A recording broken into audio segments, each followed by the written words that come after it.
Hi everybody, and welcome back to Lost Genre Reddit Stories. This post is from the subreddit Relationships, and it's from the user RedWhiteBlue. My 26 female fiance, 28 male, says I am not American, despite being born and raised here. We've been together for 3 years, supposed to be getting married in December. So, to start off, my family is from India. My parents were born and raised in India. My brother, my sister, and I were all born here in the US and raised here. I've only visited India once when I was about 10 to meet my extended family and grandparents, and I haven't been back since. I can't even speak a word of Punjabi. I was always very grateful that my parents were more integrated than other Indian families I knew growing up. My mother would make traditional Indian food, but she would also mix it up a lot and make mac and cheese or burgers, chicken or imitation beef, though she didn't mind if we bought McDonald's outside of the house. My parents encouraged us to join sports and do other extracurriculars that would let us bond with the kids who went to our school, rather than just hang out with the Indian kids from other Indian families just because they were Indian. My dad always said that he saw so many people get stuck in their ways because they never ventured out of what was familiar to them. So fast forward to 3 years ago, I met my fiance Alan. What I liked about him was that he didn't make it a point that we were this exotic interracial couple. He didn't treat me differently than anyone else. We, of course, talked about my family, and he knew that my parents were from India, but that my siblings and I had grown up here. He never said anything that came off as ignorant, which was very refreshing considering how every guy I had dated before him had had some weird Indian chick fetish that gradually came out during the relationship. He proposed 6 months ago. Until about a month ago, things were going well and we were planning our wedding that we decided to have in December. He asked me if we were going to have an American or Indian wedding or both, and I replied we were just going to have an American wedding because I really didn't know anything about an Indian one and my family really isn't traditional like that, so they weren't fussed. Alan seemed surprised, and when I asked him why, he said, "Well, I mean, you're Indian. I just thought we were going to also celebrate accordingly." I asked him jokingly if we were going to have beer steins and if he was going to wear lederhosen at our wedding. He gave me a completely baffled look and said no, and I said, "Well, it's the same sentiment really. You and I were both raised here. We're both American."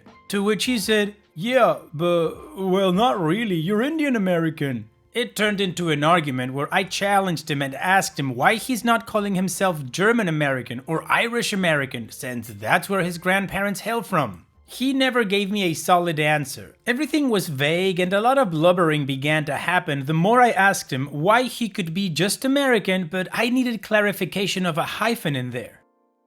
We never resolved the issue, we just ended up sweeping it under the rug and didn't talk about it again until this week. At dinner with his parents, the issue of an Indian wedding came up again. I politely told them no, that we wouldn't be doing that as my parents aren't traditional and that's the only reason I'd be having an Indian wedding. Alan pipes up and says it's a shame because you Indians do weddings way better than us Americans, nodding towards his mom and dad. I asked him right there what he meant because I was also American. He said, "Well, you know what I mean, like, you're Indian and we're white."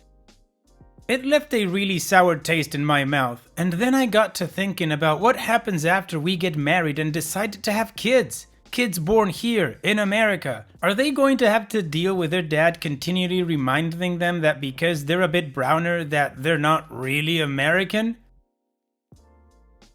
I know people will say some ignorant things because woohoo for racism, but I don't want the first instance of prejudice to come from their own father. I don't want my kids to feel the way I do when someone insists on slapping the Indian American label on me because I look one way and talk and act another. This is honestly making me rethink the wedding, but I don't know if I'm overreacting here or if my feelings are valid. I don't even really know how to approach my fiance about this whole issue without coming off bitter or angry. I'm not saying I don't know what my heritage is, but the fact is, I was raised here. My ties to India are purely because my parents happened to be born there. I don't want to have to straddle two worlds because I'm not even really part of one, and I don't want my kids to feel that way either. Well, OP, in my opinion, your boyfriend sounds ignorant. Now, I'm quite ignorant regarding racism myself, so I don't know if this is outright racism because I kind of link that term more towards hate for other races than just plain ignorance. In my opinion, your arguments made perfect logic, like is he gonna wear lederhosen or Biersteins or whatever the tradition that his family comes from would be at the wedding? And in my opinion, that should have been enough for him to realize that being American, or for most countries, it has nothing to do with race or ethnicity, but how you were raised, the values you have, the things you celebrate, and so on. At least that's how I see it, considering I come from Latin America, which is basically a melting pot of everything that was there and everything that got there later. Now, I totally understand that this could make you rethink the wedding and all, because I might be absolutely wrong and he is a racist and not just ignorant. But if you do love him, before you make that decision, talk to him and see where he's truly coming from, and then you can make an informed decision. And what do you guys think, or what would you do if you were in OP's shoes? Let me know in the comments section, and now let's move on to the community comments to see what they say. Albrecht Einstein says, I would have a serious conversation with him about this, but given the relationship has been good up until now, give him some benefit of the doubt. You are 100% American, but you're not a white American. It seems like he might have been trying to respectfully acknowledge the racial difference, and he effed up. He phrased it badly by implying that you're not just American, and he also wrongly assumed you'd want to take part in traditional Indian customs.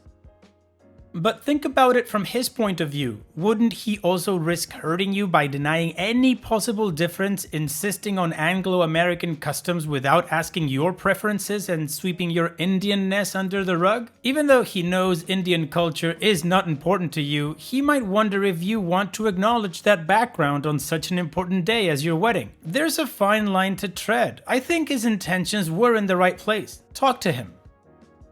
Drunken Clunker says, this sounds like a sitcom. I'm not saying you're fabricating it, just that it sounds like one of those sitcom situations where the husband stereotype says something dumb and ignorant, not out of maliciousness, but because he's dumb and ignorant.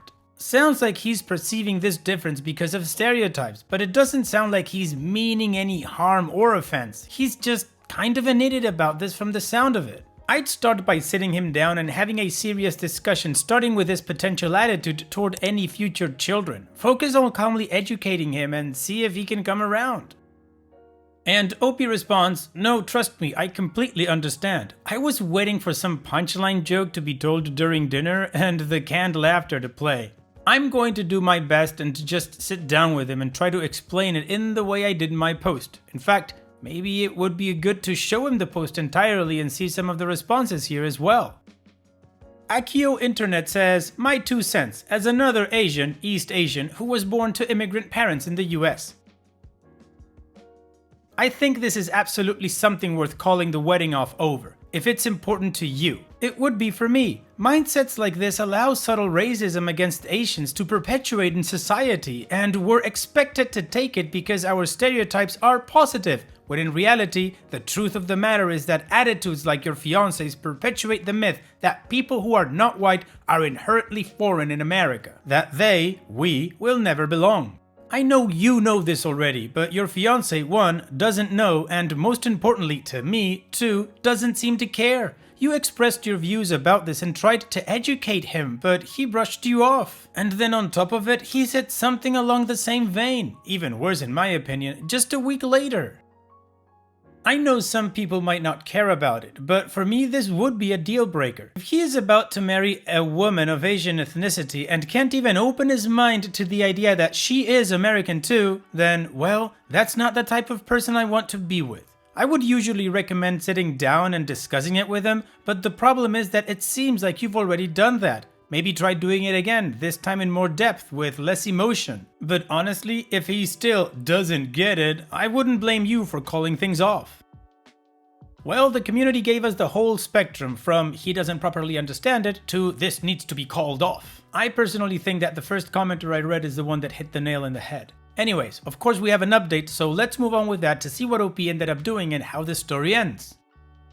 First, wow, did not expect this post to get so much attention. I originally planned to reply to all the comments, but there are like 500 on that post now, plus messages in my inbox. So I'm going to be that person and say a general thank you to everyone who took the time to reach out and weigh in. I read all your comments and messages, and I decided to talk to Alan. I texted him before he was done with work and asked him if he had any plans after, and if not, I'd like to talk to him about something. He said he'd come straight home. He got home and we sat down to talk. I opened by saying that I loved him very much and that he was so different from anyone I'd ever met, and let him know how much he means to me. I then said "but" and brought up what happened at his parents' dinner. Like many of you suggested, I made it clear to him that it was hurtful and ignorant. I told him that in all our time together, he had never made me feel other, and therefore it was a pretty bad shock to hear him say what he said. I told him that it's hard for a lot of people to be minorities in this country because you always have other people expecting you to play the cultural bound immigrant, even if you just aren't interested. Personally, I just prefer not to have one foot in two different worlds. I grew up here and that's all I really identify with. The fact that because I look the way I do or have the last name I do, people expect me to be more than I am in regards to India. It's very frustrating when it's a damned if you do or damned if you don't kind of situation. Even in this thread, I had people saying that I'm ashamed of being of Indian descent because I don't effing care about all the culture ties to it. To that I say, hey, did you think Alan was ashamed of being German-Irish because he's not calling himself German-Irish-American or keeping any norms alive from those cultures? So once again, it falls on me to have to play this part that I have no effing interest in playing. So stop shoving this idea that people are married to their ancestors' culture down people's throats because it creates yet another barrier when it comes to integration. Anyway, then I showed him the thread, and by the time he got done reading everything, comments included, he looked mortified. He apologized for the way he treated me during dinner, and he admitted to me that his views had been ignorant. We had a long discussion about the norms and attitudes he grew up with, and as many of you noted, Alan grew up with the white being the default for Americans. He said he never had thought about how Caucasians get a free pass when it comes to being American, but someone with different features is immediately considered an other and needs a hyphen. I apologized to him for not explicitly spelling it out, but I told him that I assumed in this day and age it would be a little more obvious to him. We talked about future children and we both agreed to have them grow up American, and if later they choose to connect with other roots, then that was fine too. He said he never wanted to make our kids feel like he made me feel with those comments. And no, he didn't want the whole Bollywood wedding some people thought he wanted. He was just making sure I knew that I had that choice. But now he has promised not to bring it up again, and we've finally laid that issue to rest. I also told him, albeit a bit more jokingly, that I wouldn't be making any rotis so he can stop holding his breath that I'd become some Indian housewife. We both agreed that this is probably not the last conversation we will have about race, but we also agreed that we wouldn't let it go under the rug again. He said he wouldn't be hyphening anyone else from now on and instead let them set that identity for themselves. I appreciated that a lot and could actually see that he took it seriously, that he wasn't just saying whatever I wanted to hear. So the wedding is still on, yay! Really, thank you guys so much. It was good to feel validated in this. It made me want to actually approach the issue instead of ducking my head and ignoring it. If I didn't know about this sub, I probably would have kept it bottled and so much resentment would have accumulated before I finally exploded. Like a firework on the 4th of July. Tongue out, face. Alright, OP, awesome update. Communication strikes again, always in the positive of course. Great to know that you guys were able to talk about it, clear all the air, and now both are in the same page regarding the future. So all the best to you guys in the wedding. Take care and thank you for sharing. Now let's move on to the next post. This post is from the subreddit Malicious Compliance and it's by user Malformed Data. Tell me to appeal my unfair grade? You got it! Many years ago, it's a joke, leave me alone, I was a student studying computer science in the Midwest. While most of my professors were okay, there was one that was notorious, let's call him Dr. J, who was an old fat lazy professor with a thick South Asian accent who had been teaching for the better part of 30 years and had fully embraced the typical semi-retired lifestyle of the tenured professor. Showing up to office hours? Maybe. Showing up to help in a lab? Once the whole semester. I estimated out of the 3.5 hours per week of lecture time, he was actually in the classroom for maybe half of it, and the time he did spend in the classroom was a complete waste.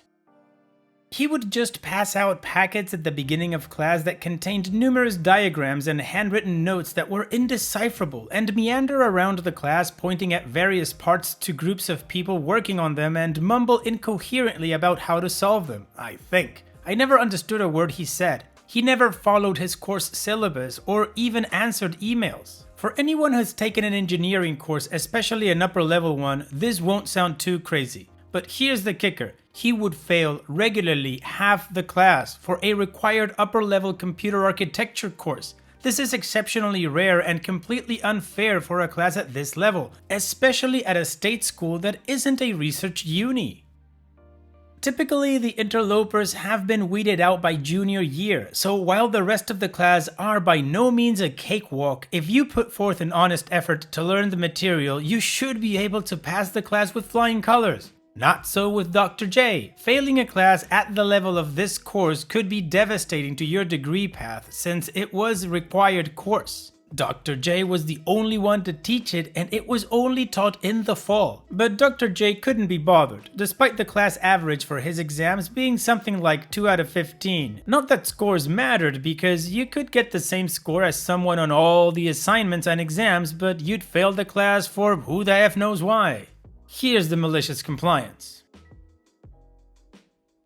Lo and behold, I'm one of the 16 out of 31 students in the class that he failed that semester, and I failed having gotten very similar scores to a couple of other students, but they passed. I went to Dr. J's office after the scores had been applied to our transcripts online to discuss the matter. Dr. J wouldn't have any of it. Doesn't matter that I had similar scores to other students that had passed. There are many ways I grade my students and you failed. If you don't like it, you're free to appeal the grade, but you won't get it. The fact that that little crap was sitting there in his chair trying to BS me pissed me off so damn much I decided right then and there to F his crap up.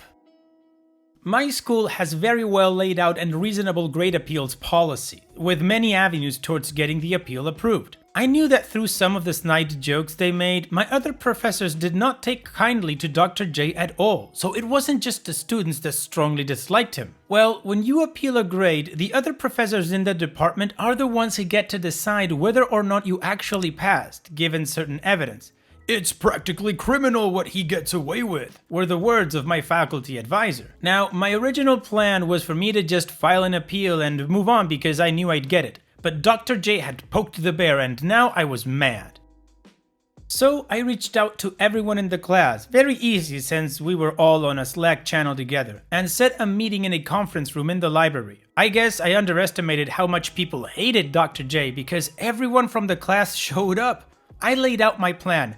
Everyone file a grade appeal, even if you passed, if it'll help your GPA. At my school, a grade appeal will replace your letter grade with a satisfactory, which means you get credit for the course without a grade that affects your GPA. I had enough appeal forms pre-printed before the meeting so that everyone could fill them out together. It was the happiest I'd ever seen that group of people the entire semester. I think the final count of appeals was something like 22, and everyone whose GPA could be improved with a satisfactory applied for one. You should have seen the look on the department chair's face when we showed up with a stack of appeals. No department in the history of the school had ever had that many appeals or complaints for a single course, let alone a single professor. I know this because the dean sat us all down and said so. There were so many appeals they had to bring us into the faculty panel in groups of 3 and 4s. Not that it mattered, the whole thing was a formality as the die was cast. 2 weeks later we heard the news. Everyone, literally everyone, had gotten their appeal approved. Dr. J was given a formal warning by the uni and had most of his courses taken away and are now taught by other people. He still holds on to the computer architecture course and some freshman intro classes. But from what I've heard, he hasn't failed anyone for a long time. So if you're a lazy prick of a professor, be warned. You might get someone like me for a student who foments an insurrection in your class and turns your job upside down. Nicely done, OP. Not just out for yourself, but out for everyone else. Good job, and thank you for sharing. And it's that time that we've reached the end of the video. I hope you enjoyed today's stories. I really did enjoy reading them to you. So if you did, then don't be shy and go ahead and give the video a like. And don't forget to subscribe or even share this video with people that you might think will enjoy my storytelling. Also, if you have the time, go down to the video description and check out all the links I have for you, from our Discord community to my channel merch. And finally, I'd like to say thank you for watching. It really means a lot to me that you enjoy my videos. And having said all that, I'll see you guys in the next video.